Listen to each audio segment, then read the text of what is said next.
안녕하세요. 이미양 포종입니다. 오늘도 윤영희 소사님과 하민석 포종님 자리 모셨습니다. 안녕하세요. 안녕하세요. 네, 이번 시간에는 북한 핵 문제와 한반도 미래에 대해 알아보겠습니다. 얼마 전까지만 해도 북한 핵 문제 때문에 미국과 북한이 충돌을 예상하면서 긴장이 고조됐었는데요. 지금은 언제 그랬냐는 듯이 한반도에 평화 무드가 지금 조성되고 있는데요. 정말 격세지감이란 말이 생각이 납니다.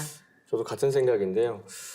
워낙 이제 북한은 핵 개발에 박차를 가해왔고 또 핵을 이렇게 실현을 할 수 있는 ICBM을 이렇게 계속 개발을 해왔는데, 그래서 작년 6월에 이제 오토 원비어라는 대학생이 이렇게 억류돼 있다가 사망에 이르렀고요. 그다음에 뭐 7월에는 이제 화성 14형을 이제 쏘아 올리고, 그래가지고 이제 8월에는 한층 강화된 유엔 안전보장 이상에서 제재 조치가 들어가고, 9월에는 이제 6차 핵실험까지도 감행하는 이제 사태까지 갔었거든요. 근데 돌연 이제 분위기가 이제 급반전되는 상황이 됐죠. 그렇죠. 당시 트럼프 대통령이 북한은 화염과 분노에 직면하게 될 것이다. 또는 뭐 유엔 총회에서 김정은을 가리켜서 로켓맨이 자살 임무 중이다. 그렇게 이제 비아냥거리면서 또 뭐 미국과 동맹국을 방어하기 위해서라면 북한을 완전히 파괴시키지 않을 수 없다. 토털리 디스토리라는 강력한 표현까지도 썼었잖아요. 그래서 실제로 대화를 이렇게 비교해 보면 올해 1월 2일 날 이제 트럼프가 김정은을 향해서 야, 너 책상에 핵단추 있어? 나는 더 크고 작동도 잘 돼.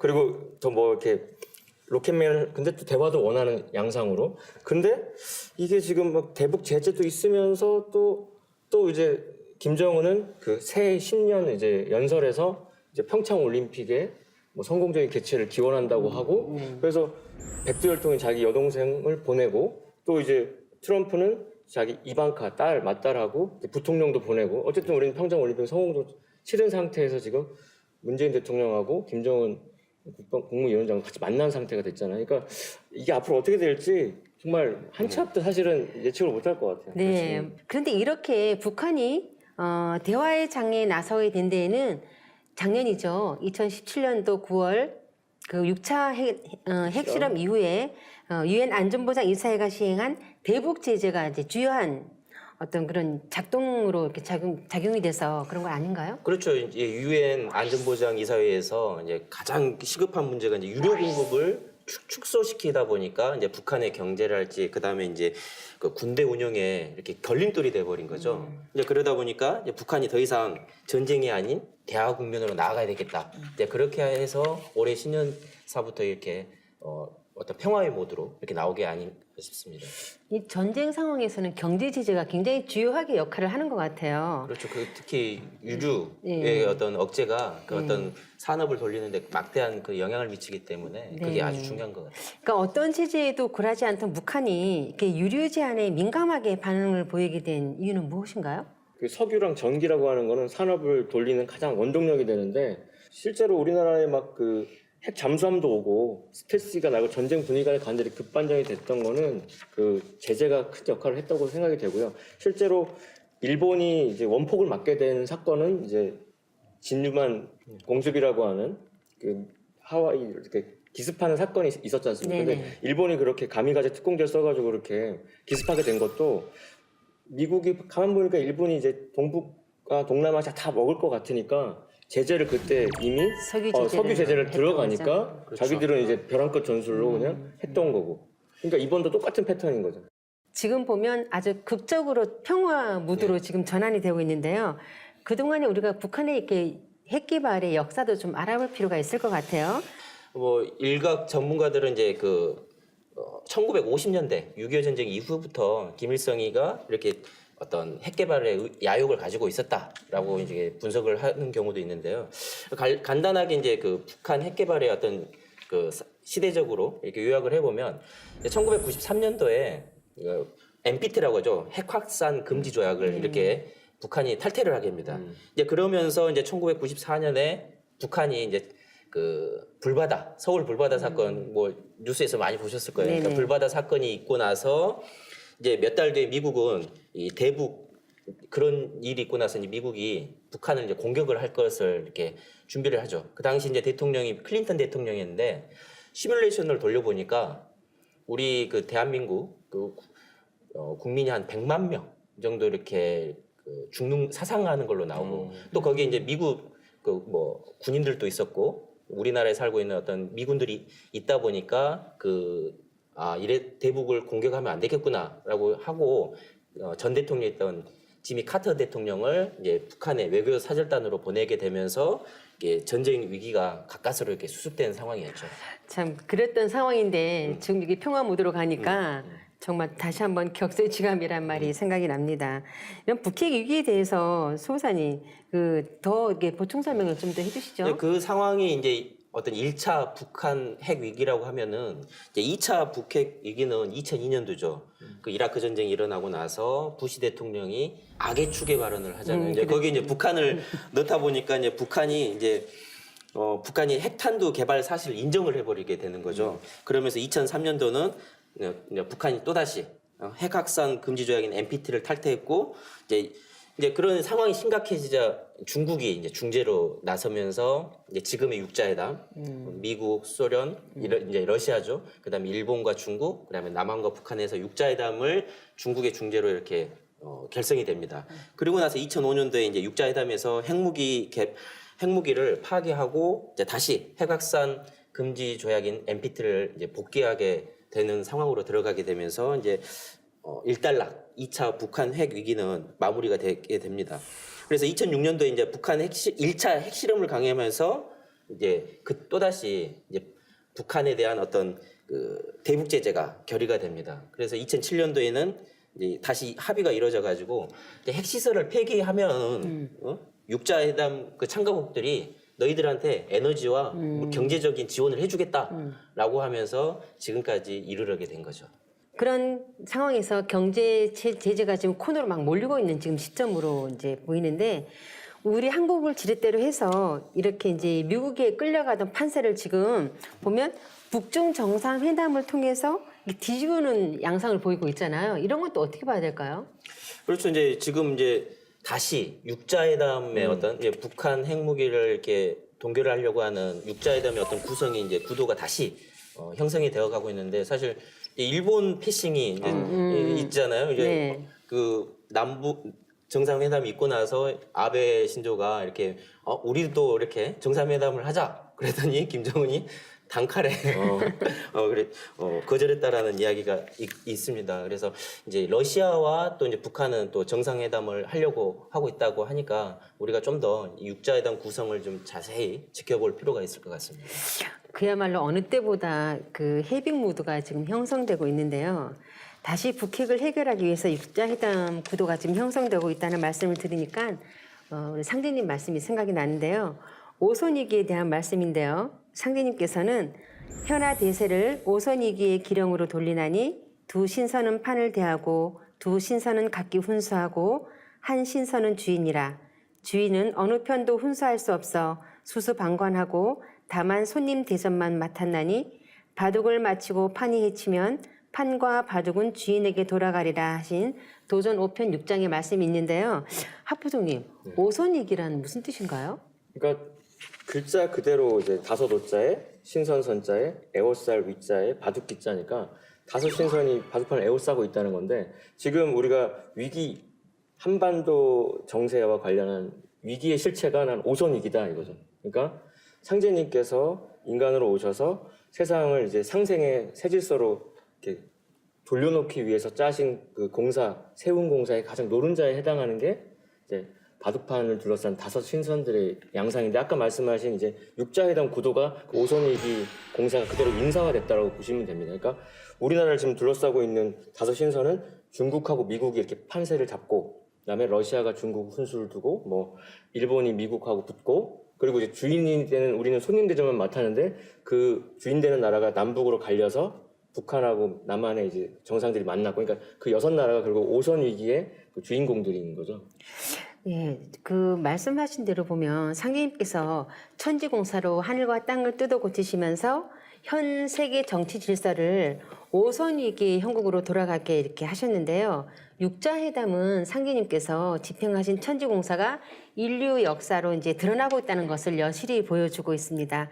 그런데 국제 정세를 그 바둑으로 비유한 사례가 이제 여러 나라의 지도자들도 얘기 많이 했죠. 그래서 벌써 이제 전 대통령이 된 오바마가 2009년도에 그 당시 이제 후진타워한테 바둑판을 이제 선물을 하게 되는데 그 행보를 가지고 이제 보는 사람들이 참 동양의 어떤 문화를 잘 파악하고 한 외교 행위라고 이제 분석을 했어요. 왜냐하면 전 세계 모든 사안을 중국인 너네랑 이렇게 신중하게 한 수 한 수 두면서 심리적인 게임을 하겠다는 어떤 메시지 전달도 있는 거고, 또 이제 최근에 황구시보라고 하는 중국 이제 언론은 우리 이제 사드 배치 관련해서 막 이제 우리가 너무 미국 편을 드니까 야 니네 뭐 이렇게 줏대도 없이 니는 지금 미국의 바둑알이다.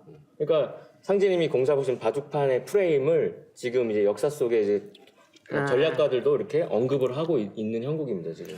그러니까 이제 어떤 정세를 뭐 바둑으로도 표현을 했지만 이제 서양에는 바둑이 말고 이제 체스가 있잖아요. 네. 그래서 뭐 서양 학자들은 이제 대부분 이제 국제 정세를 게임으로 이야기하는 체스로 이렇게 또 비유를 하고 있는데요. 국제 정치학자인 지비그뉴 브레진스키 교수가 거대한 체스판이라는 책을 저서를 하는데 그 내용에 보면은 4강 중국과 일본과 미국과 러시아 등 4강에 이제 둘러싸인 한반도의 지정학적인 어떤 문명을 표현한 것을 또 거대한 체스판으로 이야기를 또 했다는 거죠. 저도 거대한 체스판이라는 책을 이제 보면서 세계를 이끌어가는 지도자들은 지구촌을 손바닥 안에 놓고 이렇게 체스를 두고 있구나 뭔가 게임을 하는 하는 듯한. 생각을 하면서 많이 놀란 적이 있는데요. 재미있는 것은 인공지능이 인간의 아성에 도전했던 분야가 이제 바로 이번에 보면 우리가 봤잖아요. 바둑이라는 거죠. 근데 그 바둑만은 인공지능이 결코 따라갈 수 없을 것이다. 이렇게 했잖아요. 그런데 인공지능이 인간이 이제 그 인공지능이 패하면서 그 알파고 쇼크가 전 세계를 엄습하기도 하지 않았나요? 예, 거기에 대한 충격이 많이 컸던 것 같아요. 그렇죠. 이제 바둑이라고 하면은 바둑판 자체가 이제 우주 원리적으로 되어 있거든요. 그래서 19줄 해가지고 흑백, 음양으로 이렇게 흑백돌과 이제 흰 돌과 검은 돌로 이렇게 두는 게 반상회에서 두는 게 이제 바둑인데요. 이 바둑의 경우 이제 경우의 수가 이제 우주에 있는 원자 수 이상으로 복잡한 이 거대한 탐색 공간이라고 이렇게 표현을 해요. 그래서 우주에서 전체 그 수소 원자 수가 10의 한 80승 정도 된다라고 하는데 이 바둑에서의 어떤 경우의 수는 뭐 10의 360승이라고 하니까 어마어마한 그 경우의 수를 가지고 있는 거죠. 그렇기 때문에 이제 과거에는 인간이 이제 컴퓨터가 이제 인간을 이길 수 없었다고 했는데 이제 얼마 전이죠. 이세돌이 그렇죠. 이렇게 알파고에게 한 번 이긴 걸 만족을 했는데 지금 새로 나온 알파고에는 100점 100패라고 하거든요. 그러니까 이제는 이제 뭐 AI 시대를 맞이한 게 아닌가 싶습니다. 아, 정말요. 과연 인공지능이 사람을 이긴다는 게 실감이 나지 않았거든요. 근데 이것이 이제 자꾸 현실로 가고 있다는 것에 앞으로 미래는 정말 어떻게 더 많이 변화가 올지 참 궁금해요. 근데 지금 4차 혁명 시대에 그 인공지능의 위력을 우리가 알파고, 그래서 뭐 이세돌하고도 2016년에 있었고 2017년에는 커제가 울어버렸어요. 커제가 바둑을 두다가 그러니까요. 예. 두는 내내 이길 수 있을 거라는 한 톨의 희망도 가질 수 없었다고 표현하거든요. 그렇죠. 그런 4차 산업혁명 시대를 지금 우리가 왔는데, 근데 이제 우리 이제 5차 혁명 시대를 또 얘기하는 또 선각자들이 있습니다. 그 시대는 이제 인간만이 그러면 기계를 능가하는 그 독보적인 영역이 뭐냐? 그건 영성이다. 그래서 영성을 개발해야 된다는 어떤 화두가 이제 대두가 되는 거죠. 인간이 그 4차 산업혁명에서 인간의 존엄성이 한번 눌린 다음에. 그래서 상제님께서는 그 시대를 예비하면서 인간의 영성을 완전히 뚜껑을 여는 이제 표일주를 이제 전수를 하신 거고, 우리는 이제 5차 산업혁명을 대비하는 그런 어떤 행보를 하고, 아무도 모르지만 하고 있는 거고요. 그러니까 참 이게 인공지능이 아무리 발달했다 하더라도 거기도 한계가 있단 말이에요, 그죠? 그러니까 영성문화라는 것은 한계가 없잖아요. 그러다 그래서 보니까 상대님께서 남 모르는 공부를 하는 네, 그래서 그런 것 지금 같습니다. 이제 바둑 이야기, 체스 이야기에서 이제 수에 대한 어떤 수를 써야지 성공하느냐의 문제인데, 그래서 남보다 뭐 한 수만 높은 공부를 뾰족한 수 뭐 이런 말씀도 하셨고, 근데 어쨌든 체스 이야기를 하셨으니까 우리는 또 이제 뿌리를 밝히는 진리를 닦는 입장에서는 그럼 체스는 기원이 뭐냐는 거죠. 그래서 고대 인도 6세기 정도, 6세기부터 거슬러 올라갈 수도 있는데 거기서 이제 차투랑가라고 하는 인도의 장기가 있습니다. 그래서 그리고 또 차투락이라고 하는 주사위를 던져가지고 넷이서 하는 그게 마치 지금 뭐 바둑판을 4명이서 둘러싸고 있는 건 약간 비슷하긴 한데 그 차투랑가에서 중국 장기, 뭐 한국 장기, 일본 장기 그리고 그게 이제 서쪽으로는 아라비아, 남쪽으로는 에티오피아까지 가서 그게 이제 스페인까지 건너가고 뭐 이탈리아까지 가서 지금 이제 체스가 된 거고 이제 서양인들이 대세를 볼 때 이제 체스판이다 이렇게 국제 정세를 보게 되는 어떤 기원이 됐습니다. 그 장기가 그 장기 있잖아요. 뭐 저는 그런 부분에 잘 모르지만 장기가 체스에서 유래했다는 것도 전 처음 알았는데요. 근데 그런 체스가 본래 4명이서 하는 이제 것이라면 5 신선이 바둑을 두는 그런 5선이기 바둑과 같은 형태라는 게 더 신기한데요. 그 더욱 심지스러운 거는 상디님께서 그 바둑판이라고 하신 한반도가 그 실제 바둑판과 같다는 거잖아요. 그렇죠. 그 부분에 대해서 보조님 좀 얘기해 주시죠. 그래서 이거는 저희 이제 스승님 되시는 안훈산 태상종두사님께서 우리나라를 놓고 이렇게 통찰하신 어떤 한 대목이 있습니다. 그걸 그대로 인용하는 게 가장 정답일 것 같아서 이렇게 개벽 실제 상황의 341쪽을 펼쳐보면 이제 세계 질서의 대세 5수선위기라고 하는 대목이 나오고요. 거기서 이제 안훈산 종두사님께서 이제 태상종두사님께서 하신 말씀이 있습니다. 제가 한번 읽어보겠습니다. 우리 한반도는 지정학상으로 하늘 땅이 생길 때부터 바둑판이다. 바둑판이라 하는 것은 369멍이다. 우리나라가 본래 8도에 360쭉, 369홀이다. 왜 369홀로 만들었느냐? 1년 360일 기준으로 해서 369홀을 만들어 놓고 한 고홀에서 나는 세금을 가지고 하루씩 나라살림을 했다. 또 바둑판을 보면 가로가 19줄, 세로가 19줄인데 그걸 합하면 38이다. 그래서 38인데 세계 지도에서 위도 38을 찾으면 우리나라 38선이 나온다. 그래서 한반도의 38선은 바로 지구의 38선이다. 상제님은 참 하나님으로서 38선을 그어 놓으시고 우리나라는 바둑판을 놓고 내신선에 바둑을 두는 것처럼 세상이 둥그러하게 만들어 놓으셨다라고 이렇게 대세 통찰을 하게 하셨고요. 그래서 이게 바둑판의 흑백이 음양을 상징하죠. 우주의 큰 그 태극체로 도는 음양의 그 대립체인데 그 선이 또 38선이라는 게 우리가 이제 상수 철학도 공부하고 우주변을 공부하면 상수로 3과 8은 동방의 목기운, 새롭게 뻗쳐 올라가는 기운이고 또 주역 공부하시는 분들 뭐 주역의 괴 64괴를 따져볼 때 38번째 괴가 또 화택규라 그래가지고 그 화택규의 어떤 메시지가 뭐냐면 그 갈등이거든. 서로 이렇게 눈을 흘기면서 반목하는 상이기 때문에 그 38 목기운으로도 그렇고 38번째 괴로도 그렇고 우리나라에서 뭔가 바둑판의 프레임으로 한 판 붙는 거는 필연적인 어떤 암시가 내재돼 있다 이렇게 보시면 되겠습니다. 그 수에도 굉장히 비밀이 들어있는 것 같아요. 수가 진리라고 그렇게 네, 한반도가 바둑판이고 상기님께서 바둑판인 한반도를 중심으로 세계의 질서를 이렇게 돌리셨다는 것이 굉장히 놀라울 따름인데요. 태모님께서는 또 이렇게 말씀하셨죠. 도전 11편 369장에 보면 두 신선은 바둑 두고 두 신선은 훈수하고 갈 적에는 바둑판과 바둑은 놓고 간다고 이렇게 말씀하셨는데요. 한민족이 다시 바둑판의 주인이 되어서 세계를 이끌어갈 날이 속히 오기를 기대해 봅니다. 자, 현재 이 국제 질서가 상제님께서 천지공사로 이렇게 질정하신 5선위기의 형국으로 돌아가고 그 대표적인 사건이 지금 육자회담으로까지 이제 우리가 알아봤는데요. 그렇다면 여기서 왜 상제님께서 이렇게 5 신선이 바둑을 두는 형국으로 세계 질서를 둥그러 가게 하셨느냐 하는 것이 굉장히 이제 의문을 가지고 있는 분들이 많으세요.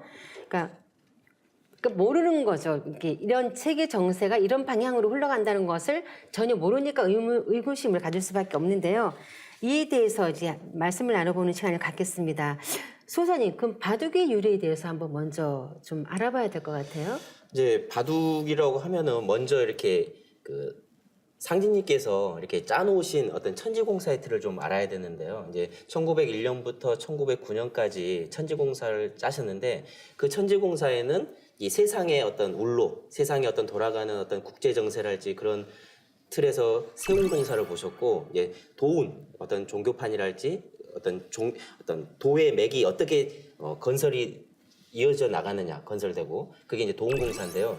상대님 그 도전 말씀 4편 20장을 보시면 이런 말씀이 있습니다.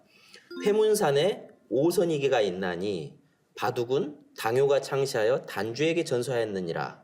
그러므로 단주의 회원은 오선이기로부터 비롯되나니 천하의 대운이 이로부터 열리느니라 이렇게 말씀하셨습니다. 그래서 바둑을 두는 오선이기와 단주에 대해서 상제님께서 이렇게 말씀을 하셨다는 거죠. 그러면 이 단주라는 분이 누구냐? 박물지를 보면 이런 이야기가 나옵니다. 요나라 임금이 바둑을 만들고 이 아들 단주를 가르쳤다. 또는 이제 태평어람이라는 책에도 보면은 요나라 임금이 아들 단주에게 바둑을 가르쳤고 단주가 이게 바둑을 썩 잘 두었다라는 기록이 있다는 거죠. 그러면은 이제 바둑과 단주의 그 어떤 관계성을 좀 알아볼 수가 있는 거죠. 그렇다면 바둑은 요임금이 단주에게 처음 만들어준 것이란 거잖아요.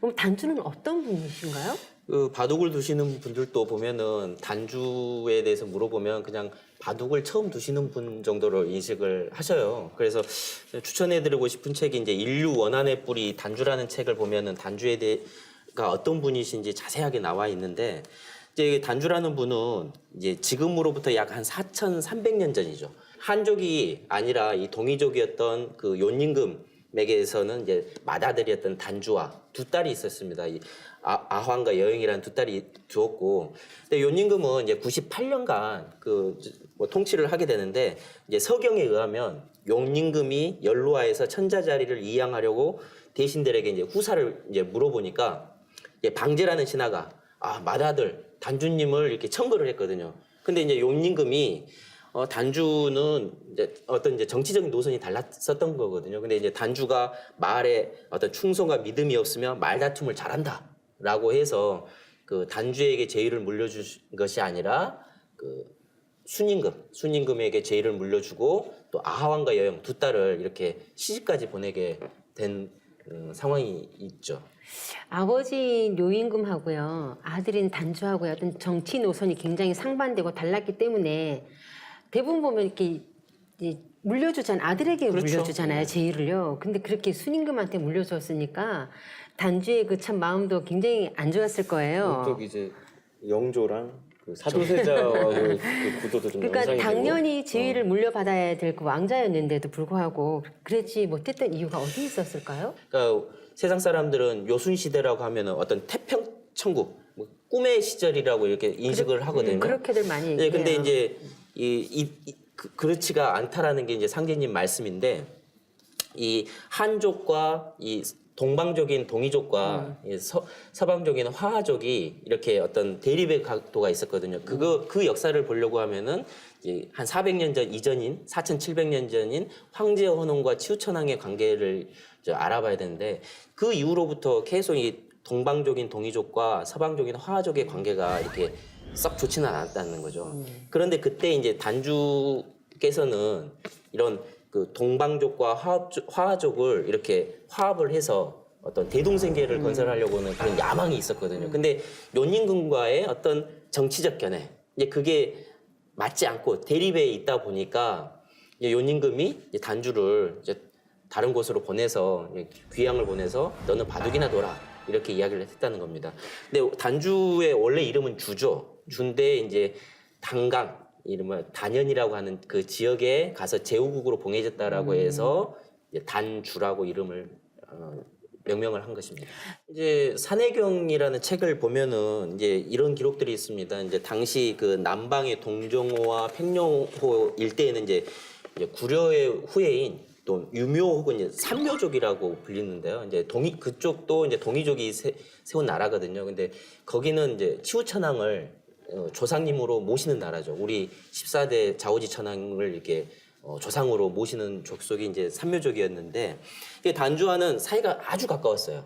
그래서 이제 요임금이 순에게 이제 제의를 넘겨준다는 소식을 듣고 이제 그 삼묘족은 이제 인정할 수 없다. 그래가지고 이제 단주와 이렇게 연합으로 해가지고 요에게 반기를 들리죠. 그래서 요는 이제 반기를 들다 보니까 이제 반란을 진압하기 위해서 이제 군사를 남방으로 이렇게 보내가지고 그 단주와 삼묘의 어떤 연합군을 괴멸하게 됩니다.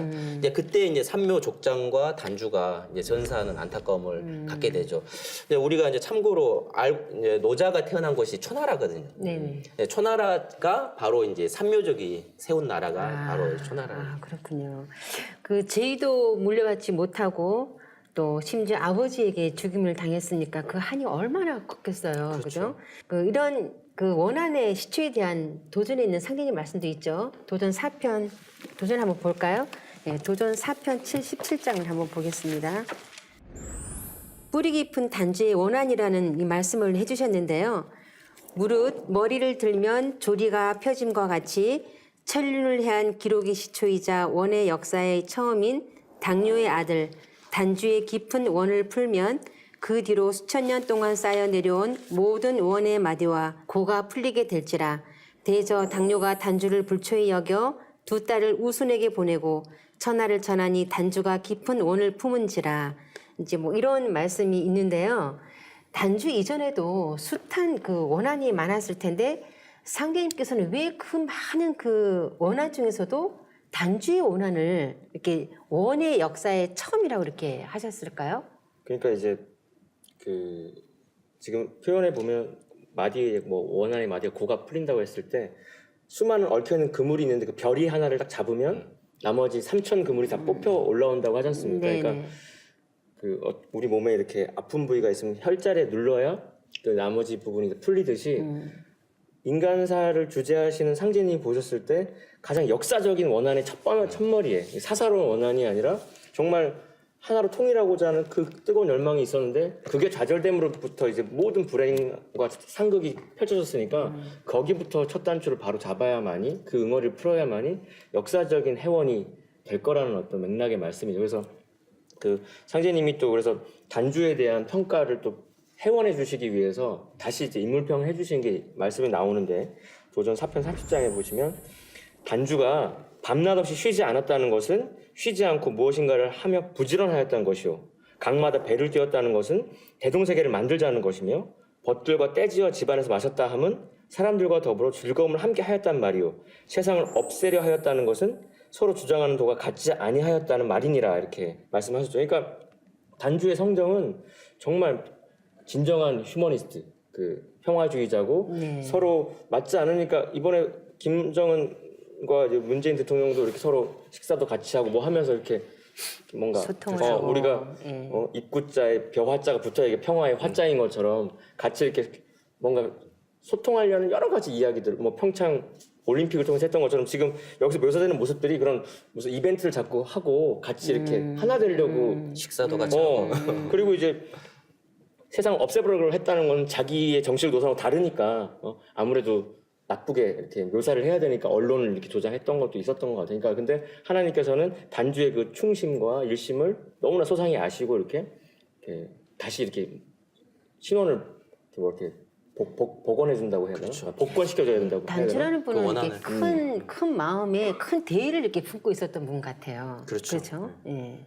그래서 이제 그 한족의 조상이라고 불리는 중국의 한족의 조상이 이제 그 한족인 그 화족이거든요. 네. 그러니까 그 지금으로부터 약 4,700년 전이죠. 그 배달국 14대 좌우지천왕했던 이 치우천왕 어떤 그 통제권에 있었는데 서방의 이 황제헌원, 이 황제헌원이 바로 이제 그 어떤 천자를 자칭해가지고 이제 치우천왕에게 반기를 들어서 이제 탕록대전이라는 10년의 동안 73번의 전쟁을 펼쳐가지고 단 한 번도 이기지 못하고 이제 치우천왕에 사로잡혀서 이제 신하가 될 것을 이렇게 다시 한번 다짐을 하게 되는데 그래서 이제 치우천왕 이후에 400년이 지난 4,300년 전 지금 400년이 지난 이제 연임금의 시대에 와서도 이 동방족과 이 서방족, 화족의 어떤 갈등이 계속 있었던 거거든요. 그래서 요는 무력으로 맞서려고 했으나 단주는 이 평화주의자로서 그 동방족인 동이족과 화족의 서방족인 화족의 어떤 그 평화로서 대화로서 이렇게 그 어떤 대동세계를 건설을 하고는 야욕이 있었기 그 열망이 있었기 때문에 연임금과는 무력을 하려는 연임금과는 아주 정치적인 노선이 아주 달랐던 거죠. 그러니까 아버지와 아들의 정치 노선이 완전히 판연이 달랐던 거예요. 그렇죠. 그죠? 네. 그래서 그러니까 지금 그때 그 갈등이 지금까지도 이렇게 그렇죠. 도도히 유전자로 내려오는 건데 그래서 개벽 실제 상황에서 우리 종도사님께서는 이렇게 그 사태를 이렇게 정명을 해주셨습니다. 326쪽에 보면 요순 시대 이후 동북 간방의 조선과 서방 한족의 갈등이 점차로 심화되었다. 그리하여 여름천 말인 오늘날에 이르러 한반도를 중심으로 주변의 강대국들이 서로 이익을 다투는 복잡한 갈등 구조를 형성하게 되었으며 전 지구촌의 역사 질서가 얽히는 문제로 확대된 거다. 그러니까 지금 오선 위기의 마지막 판인 이제 육자회담 구도, 지금 그것도 뿌리는 그 동방족과 서방족의 갈등에서 이제 시작이 된 거니까 거기부터 이제 첫 단추를 다시 고쳐 하는 것이 솔루션일 수밖에 없네요. 우리가. 그 중심에 이제 단주가 되신 거죠. 네. 그래서 그 종도사님께서 말씀하시는 이 결론은 역사 전쟁이다라고 하는 것이 여기에서부터 이렇게 인용되는 말씀이라고 할 수가 있거든요. 그래서 그러니까 중국과 일본은 끊임없이 힘만 생기면 그 어떤 한반도를 차지해요. 천자국이 되려고는 야욕이 끊임없었고 뭐 시진핑이 지난번에 말씀드렸듯이 트럼프를 만나서도 한국은 역사적으로 중국의 속국이었다. 이런 모든 문제들이 지금의 어떤 단주를 다루고 있는 이 역사의 문제와 결부된다라고 말씀드릴 수 있는 거죠. 그러니까 결국은 그 역사를 중심으로 해서 주도권을 잡아가려고 하는 그렇죠. 그런 싸움이죠. 그러니까 천자국 싸움이라는 것은 결국 동북아 그 문화와 역사의 주도권 쟁탈전인 거예요. 그죠? 예, 그 아시아 이상주의의 저자인 이용범 박사의 말과 같이 세계를 지배하는 국가는 경제력, 군사력을 쥐고 있지만 그보다 중요한 것은 보이지 않는 역사 권력을 가진 나라이다. 이런 말씀이 있거든요. 그러니까 우리가 그 중국과 일본이 역사를 왜곡하는 것은 우리 한민족의 문화와 역사를 그 주도권을 빼앗기 위한 하나의 쟁탈전이잖아요. 그러니까 수천 년 전부터 우리 상고사를 왜곡하고 문화를 탈취하면서 이제 영토까지 넘보고 있는 상황인데요. 특히 중국은 만리장성을 고무줄처럼 쫙 이렇게 늘렸지 않습니까? 그렇게 하는 것들이 뭐냐면 만약의 사태에 대비해서 이 북한까지도 우리의 영토였다는 것을 이제 합리화하기 위한 하나의 명분을 지금 만들고 있는 것이라고 이제 보면 되겠죠. 그러니까 지금의 어떤 그 남북 정상회담이나 또 북미 정상회담으로 이어지는 이 어떤 작금의 상황을 볼 때 중국이 이제 자신의 어떤 패권주의 그렇죠. 상황에서 이렇게 밀려난다라는 네네. 그런 모습이 내비쳐져 있거든요. 네네. 그러면은 지금 역사 전쟁인데 그 과거에 북한 땅은 중국의 속국이었다라고 이야기를 하려고 하는 그런 문제들이 외면당하고 있기 때문에 어떠한 모습이 나올지 한번 지켜봐야 될 부분이죠. 네. 중국에서 바둑수를 그쪽에다 두고 있는 미리 아무도 관심 갖지 않은 영역에다 수를 두고 포석을 먼저 하고 있는 거죠. 예, 그 역사에는 만약이라는 것이 없다고 하지만 만약 단주가 임금이 되어서 동방족과 그 서방족 즉 화족이 이렇게 통합을 하는데 노력했다면 우리가 수천 년간 이렇게 싸워왔던 우리 지구촌의 이게 전쟁 이런 역사 같은 것도 없었을 뿐만 아니라 우리 동북아 역사도 그렇죠. 그 세계의 평화를 이렇게 이루지 않았을까 하는 생각도 듭니다. 그래서 먼저 이제 단주의 원한이라는 게 이제 잘못되면 이 단순히 왕위를 아버지로부터 받지 못했다라고 하는 그런 어떤 개인적인 차원에 맺힌 원한으로 인식할 수가 있는데 그렇지가 않고 이런 바른 정치와 교화를 통해서 세계가 하나, 지금 뭐 홍익인간 사상이 될 수도 있는데 세계가 하나가 되려고 하는 이 대동세계를 건설할 염원이 있었는데 그것이 무산이 되고 이제 짓밟히다 보니까 어떤 대승적인 측면에서의 그런 원한이 이 단주로부터 시작됐다라는 것을 인식을 해야 되거든요.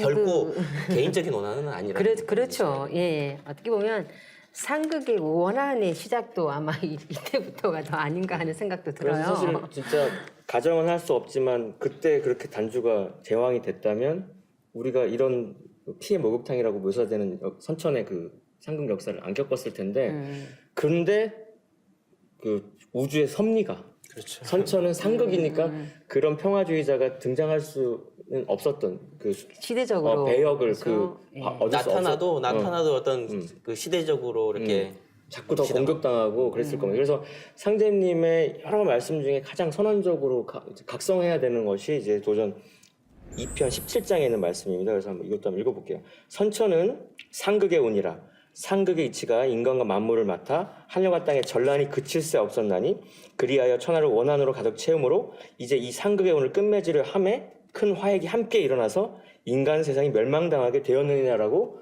우주의 주제자께서 딱 진단을 내려주신 거거든요. 그러니까 이 상극 틀로 계속 돌다 보니까 그 안에 원안에 고름이 이렇게 꽉 차서 이제 이거 터지기 직전의 상황이라는 거고, 그거를 이제 고름은 어차피 짜야지 치료가 되니까 그렇죠. 그걸 터치는 마지막 그 아까 닥터 스트레인지가 말했던 엔드 게임의 상황으로 접어들고 있는 거라고 보셔야 될 것 같아요. 그 부장님 말씀 들으면 뭐 이제 상극에 관한 뭐 더 자세한 것은 뒤에 가서 또 우리가 이제 또 알아보기로 하겠지만, 어떤 그런 상극의 그 이치 때문에 이렇게 요임금과 단주의 이런 정치 노선도 이런 방향으로 흘러지 않았을까 하는 생각이 들어요. 그렇죠. 그러니까 상진님 말씀을 바탕으로 보면은 이 단주에 의해서 이 동방족과 서방족인 동이족과 화족의 어떤 대통합, 그 원대한 꿈이 좌절되다 보니까 지금의 어떤 인류사의 본격적인 전쟁사로 돌입하게 되는 그렇죠. 거거든요. 예. 그래서 상진님께서 이제 도전 4편 3장에 보면은 먼저 단주의 깊은 원한을 풀어주어야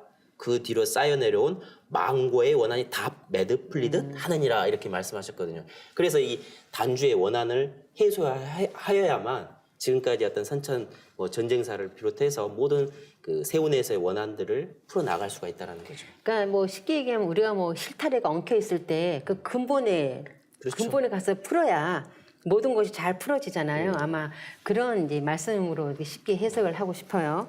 그 단주의 원한이 그야말로 누구와도 비교할 수 없는 그 역사의 거대한 방향을 튼 상극의 어떤 그런 본격적인 시작을 여는 원의 역사의 시초라는 이제 거잖아요.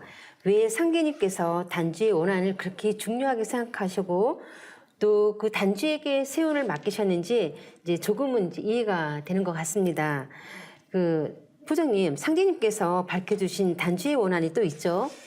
그래서 뭐 앞서도 언급이 됐던 부분이기도 하지만 그 상제님께서는 이제 노예 아들 단주가 불초하였다는 말이 반만년이니까 5,000년 동안 얼마나 긴 역사예요. 억울하잖아. 나 그런 사람 아닌데 계속 살인자가 아닌데 살인자로 살다가 나중에 이렇게 진범이 밝혀져서 이렇게 자기가 그 누명을 벗는 것처럼, 근데 5,000년 동안 아주 무능하고 그런 존재로 이렇게 불초하고. 불초하다는 말을 들었던 그 원한이야말로 망고의 원한 가운데 가장 크다라고 하셔서, 잘 컸을 것 같아요. 네, 그래서 진짜.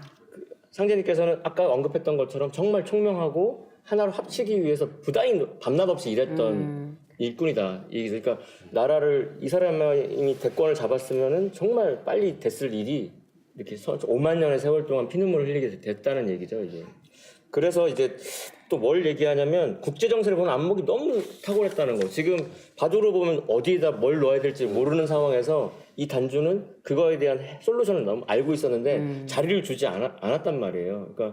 그러니까 이번에는 상제님께서 자미원에 봉하게 해서 세운을 네가 통할한다. 그래서 지금 일어나고 있는 모든 국제 정세의 이면의 천상에서 계신 분이 바로 단주. 주벽이 되시는 거죠. 그분을 배제하고는 지금 우리 전 세계에서 벌어지고 있는 소소한 사건들의 그 섭리를 간과하게 되는 겁니다. 그 어버이의 덕행이나 사업을 이어받지 못한 자손을 우리가 보통 불초 자식이라고 하잖아요. 단주의 고사에 나온 말인가 본데요. 근데 이렇게 단주가 아버지 요임금을 이어서 나라를 계승하지 못하게 된 데는 또 다른 역사 왜곡이 있다고 해요. 그렇죠. 어떤 부분인가요, 교수님? 육아에서는 요순 선양설이라는 말이 있어요. 그러니까 요임금이 순임금에게 선양했다. 선양이라는 것은 아들이 아닌 덕 있는 사람에게 왕위를 계승했다라는 말인데, 이것이 이제 정치의 어떤 모델로 삼고 있으나 이제 실제로는 그렇지가 않죠. 이것도 하나의 이제 춘추필법에 의한 역사 왜곡인데요. 이것은 이제 태백일사 사망 광경 봉기에 보면은 자세하게 나와 있습니다. 그 내용을 보시면 당궁 앙금 때는 당뇨와 같은 때인데 요의 덕이 갈수록 쇠하여 연토 분쟁이 끊이지 않았다.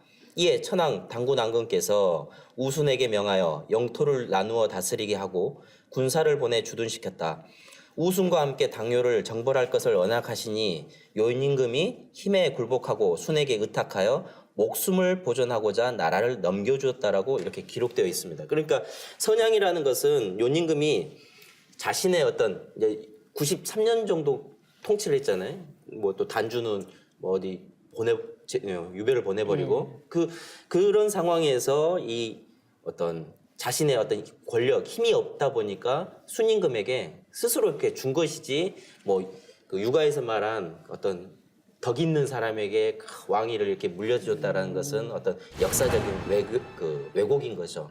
그래서 이 요순 시대라고 하는 것은 이제 우리가 다 알고 있는 이상적인 정치를 실현했던 태평 시대로 알고 있지만 실제 역사는 그렇지 않다는 것을 알 수가 있습니다. 순에게 제위를 물려주는 과정이 그렇게 평화롭지 그렇죠. 않았다는 부분의 그렇죠. 말씀 같아요. 예. 그러니까 쿠데타로 뺏고서는 자기가 이제 순수하게 받은 것처럼 모양새를 한 거고 그러게요. 또 사실 지금 우리가 뭐 동이, 서육, 남만, 뭐 북적이라고 자기들은 중화고 나머지는 다 오랑캐라는 인식도 요순 시대 때 세팅된 프레임이거든요. 그러니까 네. 서로를 동정한 걸 보지 않고 이렇게 깔보고 굉장히 이렇게 차별하는 어떤 세팅인데, 근데 학자들은 그 진실을 추구하고 사필 규정이라서 그 순자라든지 한비자라든지 이런 사람들은 그거 다 거짓말이다. 그거를 자기들의 저서에 써놨어요. 그래서 보면 순자는 발을정자 정론편에서 요순 서양서는 새 속에서 만든 말이라고 이렇게 탁 그 진실을 폭로하고, 그 법가의 한비자도 그거는 신하가 군주를 시해한 거다. 그렇게까지 딱 팩트를 남겨놓은 바 있습니다. 근데 그걸 이제 애써 모른 척하고 그 요순 시대를 계속 태평성대로 착각하게끔, 마치 뭐 북한 정권에서 자기들 막 이렇게 최면 걸듯이 그렇게 도도하게 내려온 거죠. 그러니까 그 공자가 쓴 춘추의 그 필법의 하나인 거죠. 위국이치라고 해가지고 그 어떤 요순 선양이라는 것은 이 서방 화족 그 조상이 된 이 한족이 어떤 무력하게 어떤 왕위를 계승했다라고 하는 것, 그런 것들을 감추기 위한 미화시키기 그렇죠. 위해서. 감추기 위해서 네. 미화시키는 어떤 내용이라는 거죠. 그러니까 그들의 역사가 쿠데타가 아니라 자연스럽게 평화적으로 이렇게 선양 덕 있는 사람에게 전해준 것처럼 이렇게 미화시킨 거예요. 뭐 인간들은 속여도 우리 상제님은 속일 수 없고 인간으로 상제님은 딱 잘라서 그건 거짓말이다 하시고 그 9년 홍수라고 하는 사건도 요순 시대의 그 악정에 의한 창생들의 피눈물 때문에 생긴 거다라고 정확하게 바로잡아 주셨거든요. 상진님께서 안 오셨으면 이 사실을 어떻게 알고 있겠습니까? 영원히 모르고 있었을 뻔했잖아요. 그래서 이제 우리가 이제 원시반본의 도로서 역사를 바로 잡는 것도 우리의 그렇죠. 몫이라고 할 수 있는 거죠. 그렇죠. 네, 맞습니다. 네, 그렇게 이제 우리 동방적인 동이족과 서방적인 그 한족이 이제 그 서로 갈등하면서 막 이렇게 절체절명의 시기일 때 결국은 동서방족이 통합을 이루지 못하고 단주에게도 이렇게 원한을 갖게 되는 이제 되죠. 그렇죠. 예. 그리고 요임금도 순에게 이제 그 제위를 찬탈당하게 되잖아요. 그 과정에서 보면 우리가 또 다른 원한을 볼 수가 있는데 그 여자의 원한을 빼놓을 수가 없는데요. 순임금에게 시집갔던 그 요임금의 두 딸 아황과 여영 있죠. 예, 그 두 딸이 소산강에서 이제 빠져 투신해서 자결하는 사건이 있죠. 네, 거기에 그래서- 대해서 좀 말씀해 주세요. 그래서 우순의 이제 남행을 좀 따라갔던 두 왕비가 이제 어떤 비보를 전해 듣고 이제 비탄에 빠져가지고 그 소수와 상수의 물고기가 소산강으로 흐르는데 거기에 이제 몸을 던져버리죠. 피눈물 흘리면서. 그래서 한 많은 생애를 이제 마감을 하게 돼요. 그 집안의 사연은 참 슬퍼요, 사실. 근데 이때 흘린 피눈물이 그 대나무에 아로새겨져가지고 그거는 수천 년 전 사건인데도 불구하고 지금도 그 지역의 그 대나무에는 그 보랏빛 반점이 있습니다. 그래서 그거를 소상반죽이라고. 그러니까 그게 그 식물의 그 색깔까지도 이렇게 좌우할 정도로 원하는 이렇게 파급력이 있다는 거. 그 원한의 그 표시가 네. 지금까지도 변하지 않고 그대로 남아 있는 그러니까 거죠. 이제 단주의 원한이 인류 어떤 원한의 뿌리다라고 하신 상진님 말씀처럼, 그러니까 단주도 이렇게 뭐 죽일 놈, 저 나쁜 놈, 불초의 자식, 그렇게 그 원한이 쌓였기 때문에 지금의 어떤 그 원한의 역사가 그렇게 내려왔다는 것이죠. 그 천륜파계에 대한 말씀도 또 있죠, 소장님. 그래서 참 여러 가지가 얽혀 있는데 그 순임금이 요임금한테 이렇게 그 왕위를 뺏고 나서 그러면 부자지간은 천륜인데 네. 그 두 부자가 아예 완전히 끊어져 버린 거잖아요. 못 만나게끔 네. 만드는. 그러니까 상제님께서 가장 엄중하게 벌하시는 큰 죄가 천륜파계의 죄인데 그걸 자행한 또 인물이 또 순임금입니다. 그래서. 그리고 또 이제 단주는 제위를 얻지 못했으니까 우리가 그 중국의 답사 같은 데 가보면 정말 초라하게, 그렇죠. 예. 단주를 모르니까 그냥 사당이 아주 그냥 그런 위대한 인물을 기리지 않고 있다는 사실 자체를 이제 상제님께서는 역사 공사에 쓰셔가지고 앞으로 이 단주의 말을 거역하고서는 세운에서 뭐 입김을 쓸 수 없다고 정도까지 이렇게 규정을 해주셨던 거 있고요. 네, 지금까지 상디님이 아니면 그 누구도 알 수 없었던 단주에 대한 원대한 꿈과 그에 관한 역사적 사건들을 살펴보았는데요. 그런데 왜 우주의 여름철 말, 즉 늦여름철을 맞은 이때에 단주를 회원시키는 것이 중요한 것인지 살펴볼 필요가 있을 것 같습니다. 포정님, 우주일령과 상극의 원한이라든지 우리가 회원 요즘 많이 또 쓰고 있어요. 새삼스럽게. 그런 거에 대한 말씀도 좀 해주시죠. 사실 그러니까 선천은 기울어진 지축으로 타원 궤도로 이렇게 운행되는 우주를 우리가 살고 있는데, 그러다 보니까 삼양이음이라 그래서 양기운이 더 득세하고 음기운이 눌리는, 그래서 그 여파로 양기운인 남자가 더 존귀하고 여자가 더 억눌리는 어금존양, 그래서 남존여비 문화권으로 흘러왔는데, 그러다 보니까 바른 정의가 우선시되기보다는 힘있고, 그러면 이제 힘으로 누른 다음에 역사는 결국 강한 자들의 기록이 되다 보니까 그 당시에 정의로웠던 사람들이 다 역적이 돼버리고, 그 와중에서 삼극지수 속에 억눌린 사람들의 응어리가 그게 당대로 끝나는 게 아니라 죽어서도 영원히 남고 쌓이고 쌓여서 정말 터지기 직전까지, 그게 이제 선천 5만 년 동안 쌓였으니까 어마어마하기 때문에 그게 일상의 모든 영역에서 살기로 작용하니까, 그것을 풀어주지 않고는 세상을 이렇게 지축을 세워도 그 원한의 응어리는 사라지지 않으니까, 상제님께서 인류 구원의 가장 중요한 키워드로 말씀하신 게 구원의 요체는 해원이다. 그래서 그 원자라고 하는 게 토끼가 이렇게 덫에 딱 케이지에 딱 붙잡혀 버려가지고 너무 느닷없이 일방적으로 당하는 한이고, 그 한이라고 하는 건 좀 더 역사적으로 보편타당하면서 좀 더 깊이 있는 거지 않습니까? 마음에 이렇게 그것들을 일일이 이렇게 풀어주는 거대한 작업을 선행하지 않고는 후천이 오고 성경이 와도 재앙은 끊이지 않는다는 거. 그래서 얽혀있는 것들을 푸는 작업이 필요하고, 상제님의 그래서 천지공사의 요체는 해원공사다. 그 신명들의 응어리를 풀어주고 억울했던 것을 달래주는 거를 이 땅에 와서서 하고 가셨다는 거죠. 그렇죠. 그러니까 천지공사를 이제 다른 말로 이제 신명해용공사라고 하는 거지 않습니까? 그래서 이런 원한의 발생의 궁극적인 그 원인이 인간에게 있지 않고, 금방 말씀하셨던 것처럼 지축의 경사로 인한 삼양 이음 운동에 의해서 일어난 거거든요.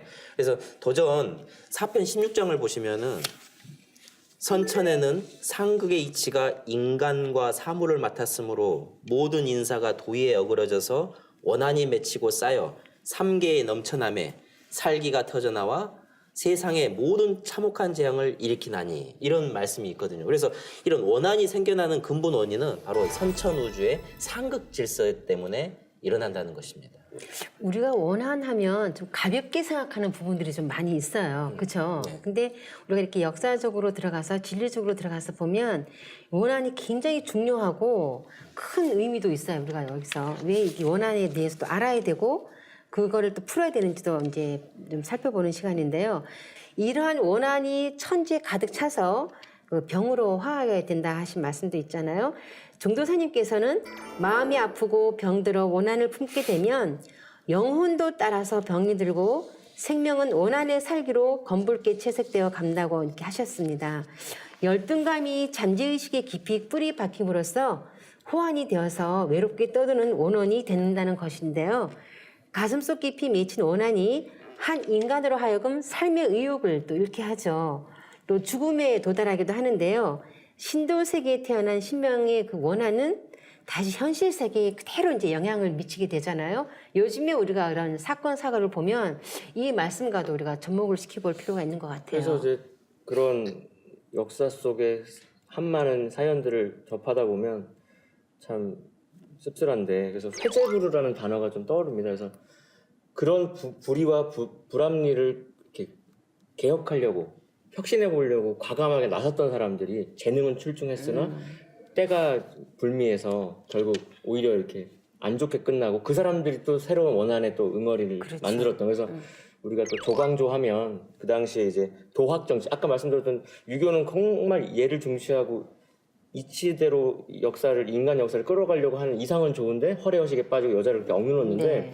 도학에 맞춰서 정치를 해보려고 했으나 남곤이라든지 심정이라든지 훈구파들이, 이제 기득권들이 또 누명을 씌워가지고 또 제거가 돼버리는 사건. 그리고 아주 가까운 예로 이제 우리가 동북아의 근대를 얘기할 때 우리 동학을 얘기하고 동학이 이제 혁명으로까지 이제 화했을 때 그 핍박받는 민초들을 이렇게 결집해가지고 한 목소리를 냈던 그 전봉준 장군도 그렇게 세금, 그 부당한 세금이나 이런 것들을 혁신하려고 나섰다가 결국 형장의 이슬로 사라져버렸던. 네. 그러니까 뭔가 바로 잡으려고 나섰던 사람들은 선천에서는 다 뜻을 이루지 못하고 그냥 이렇게 원한만. 네, 원한을 보태고 끝나버렸던 그렇죠. 세월이 지금까지도 이어지고 있다는 거.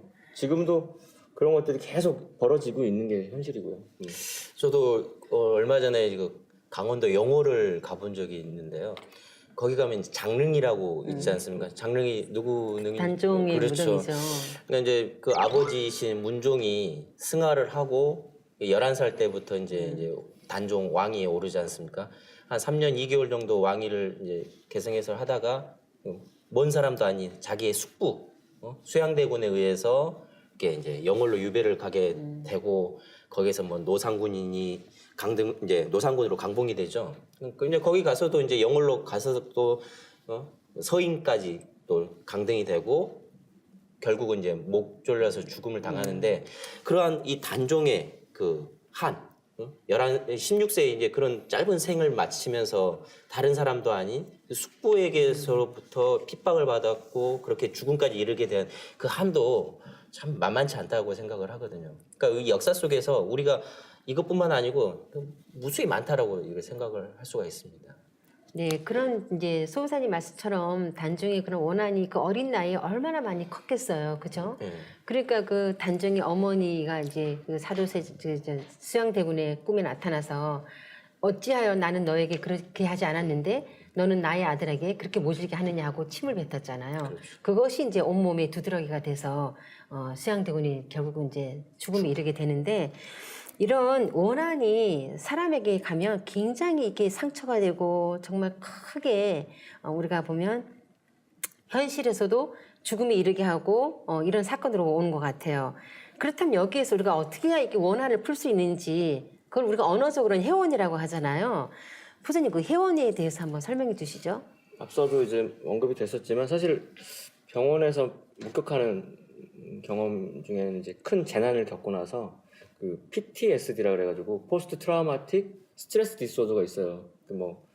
그 교통사고를 당했다거나 아니면 정말 뭐 이렇게 나쁜 짓을 당해가지고 여자가 이렇게 상처를 입은 경우는 이제 뭐 보고 놀란 것은 뭐 소통 보고도 놀란다고 그게 자꾸 트라우마라고 하는 게 있어서 자꾸 정상적인 생활을 못하고 과거에 묶여버리는 거잖아요. 그렇죠. 그러니까 사실은 우리가 상제님 진리를 통해서 과거를 진실을 밝히고 뿌리를 뽑는 것도 그러니까 고름이 꽉 찬 거를 뭔가 조금이라도 남아있으면 그게 다시 또 새로운 염증을 만드니까 아예 그 암덩어리를 제거하는 차원이 후련한 회원이라는 거죠. 그러니까 일말의 앙금도 없이 모든 거를 풀어 헤치겠다는 거예요. 그러다 보니까 상제님이 공사를 보고 나서의 삶은 좀 자유분방하고 좀 뭔가 다 흐트러지고 자기 마음대로 하게끔 해놓으셨잖아요. 일단은 그렇게 해서 그동안 여러 가지 뭐 칠거지약이다 무슨 제약이다 해가지고 중국에서는 전종 만들어서 집 밖에 나가지도 못하고 지금도 이슬람 여성들은 얼굴 가려야 되고 그렇죠. 그런 걸로부터 완전 해방.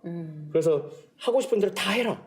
그 과정에서 그동안 트라우마를 갖고 있던 걸 다 풀고 나서야 이제 모든 제도나 모든 환경이 완성된 세상에서 정말 바람직하게 법도대로 돌아가게끔 하시겠다는 거기 때문에 일단은 그 상처를 완벽하게 이제 아물게 해주기 위한 하나님의 그 토닥토닥 배려라는 생각이 들어요. 거기에 이제 그 천지공사 그 중에서 이제 세운공사의 그 주벽으로 주신으로 이렇게 내세운 분이 바로 단주라는 분인 것이죠. 그 회원시키기 위해서 그렇죠. 중심 인물로 세우셨다는 거잖아요.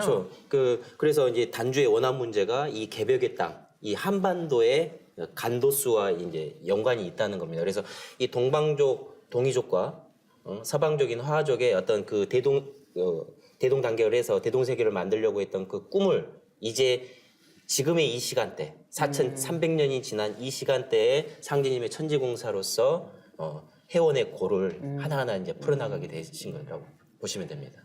그래서 이제 단주가 명을 받았다 그래가지고 단주 수명이라는 문구를 어디다가 쓰셨습니까?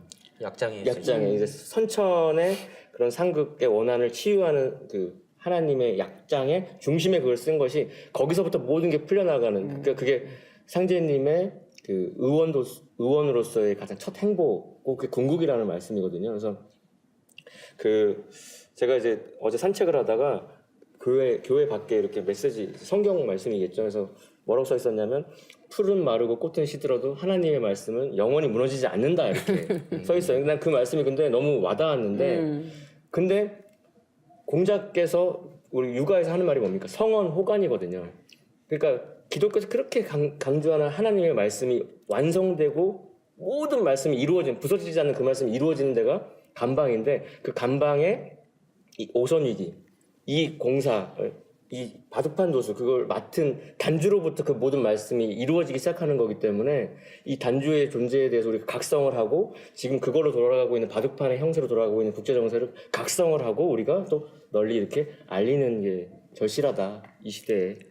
저는 이제 그 포도님 말씀 드리면서 우리가 의의 역사를 알아야 하는 것이 물론 이제 국통맥 뿌리도 물론 중요하지만 우리가 이렇게 살아오는 과정에서 우리 인류가 살아오는 과정에서 이 원한 미치고 전쟁 역사에서 원한 미치고 했던 모든 것들이 다 하나의 역사의 일부분이거든요.